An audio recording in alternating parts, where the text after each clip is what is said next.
Ya, halo, assalamualaikum warahmatullahi wabarakatuh, teman-teman sekalian. Mudah-mudahan senantiasa dalam keadaan sehat. Pada kesempatan hari ini, saya akan membuat sebuah video tutorial pengisian untuk formulir SPT 1770S, yaitu SPT yang penghasilannya di atas 60 juta setahun. Dan ini merupakan tutorial untuk pengisian yang penghasilannya digabung, suami istri digabung artinya menjadi satu NPWP seperti itu.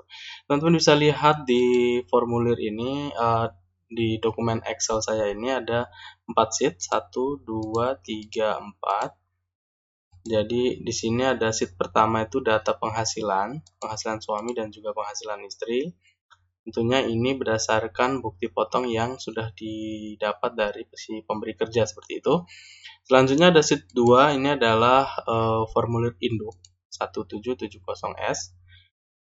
Yang ketiga ada lampiran 1 dan yang keempat ada lampiran 2. Oke, kita langsung saja. Namun sebelumnya saya mengingatkan jika dirasa channel saya ini berguna, mohon dukungan untuk klik subscribe, like, share, dan komentarnya, dan juga jangan lupa untuk nyalakan lonceng notifikasi. Oke, kita langsung teman-teman. Yang pertama kita lihat di data penghasilan. Di sini ada data penghasilan suami. Penghasilannya itu dalam 1 tahun 110 juta rupiah. Kemudian PTKP 0. Oke, asumsinya adalah di sini menikah dan belum punya anak seperti itu ya. Jadi PTKP-nya adalah K0 atau menikah tanpa tanggungan 58.500 sehingga total penghasilan kena pajaknya adalah 51.500. Jadi kembali lagi bahwa ini contoh yang saya ambil dari video-video sebelumnya ya. Contoh penghasilannya. Nah, untuk perhitungan PPh terutang si suami 50 juta dikali 5%, 2,5, kemudian 1,5 juta dikali 15%, 225, sehingga total PPh terutang dan telah dipotong oleh si pemberi kerja sebesar Rp2.725.000. Selanjutnya ada penghasilan istri. Ini istri. 80 juta dalam setahun, kemudian total penghasilan 80 juta. Statusnya K0, menikah. Ini untuk perempuan statusnya TK ya. Statusnya TK. Sebesar 54 juta PTKP-nya, sehingga total penghasilan kena pajaknya adalah 26 juta rupiah. Dan pajak terutangnya 26 juta dikali 5% sama dengan 1.300.000 rupiah. Oke, teman-teman, sebelum mengisi harus disiapkan data ini. Selanjutnya kita langsung saja ke formulir induknya.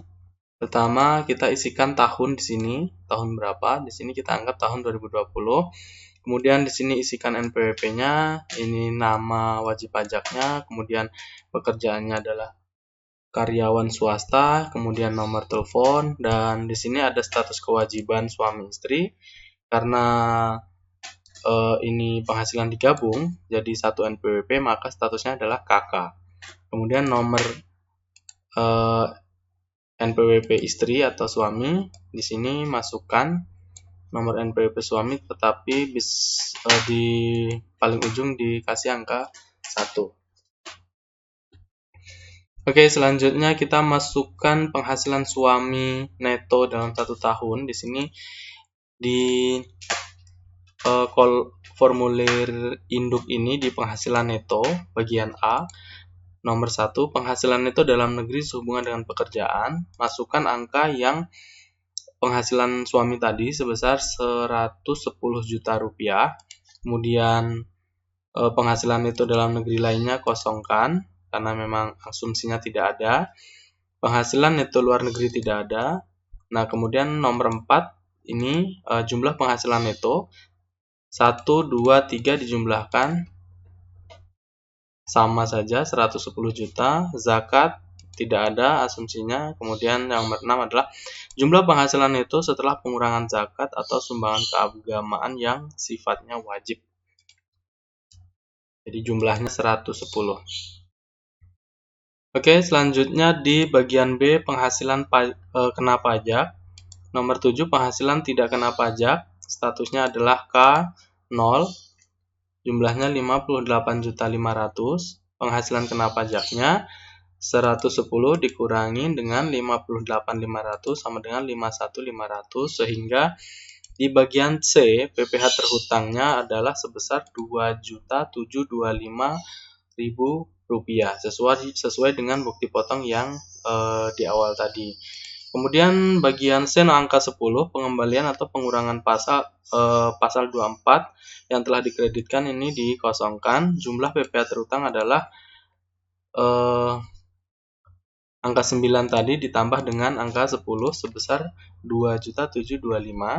Selanjutnya di kredit pajak, PPh yang telah dipotong angka 12 masukkan di angka 12 ini sebesar sesuai dengan bukti potong, sehingga di angka 13-nya ini dikosongin. Sorry, ini bukan nihil ya. Ini kosong, kemudian ini kosong, kemudian ini juga kosong. Jumlah kredit pajaknya 14A ditambah dengan 14B. Di sini kita kosongkan saja.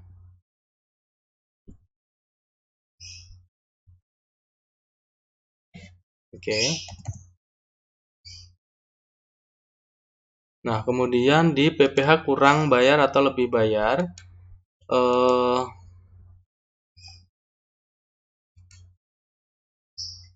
di sini hasilnya nihil berarti. PPh kurang bayarnya tidak ada karena memang sudah dipotong sesuai dengan bukti potong yang telah didapat dari si pemberi kerja, seperti itu. Oke, selanjutnya di bagian F angsuran PPh pasal 25 pajak berikutnya, tahun pajak berikutnya ini dikosongkan karena nihil. Lampiran juga dikosongkan saja. Selanjutnya di bagian pernyataan, di sini dicentang wajib pajak, kemudian nama lengkap, kemudian di sini juga diisi tanggal pelaporan, di sini NPWP si pelapor atau NPWP suami, lalu ditanda tangan. Oke, selanjutnya kita ke lampiran 1. Nah, oke, di lampiran 1 ini seperti halnya di lampiran pertama tadi, tahun pajaknya, kemudian di sini juga nomor NPWP, kemudian nama.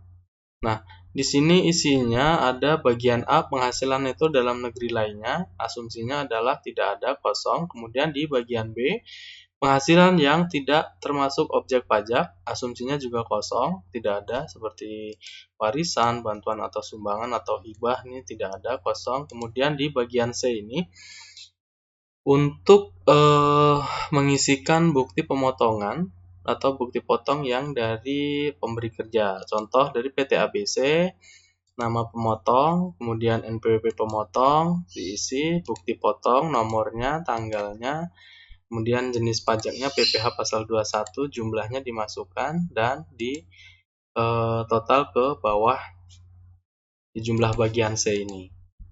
Nah, ini untuk lampiran pertama. Lampiran kedua. Lampiran kedua sama saja, masukkan tahun, kemudian NPWP, kemudian nama.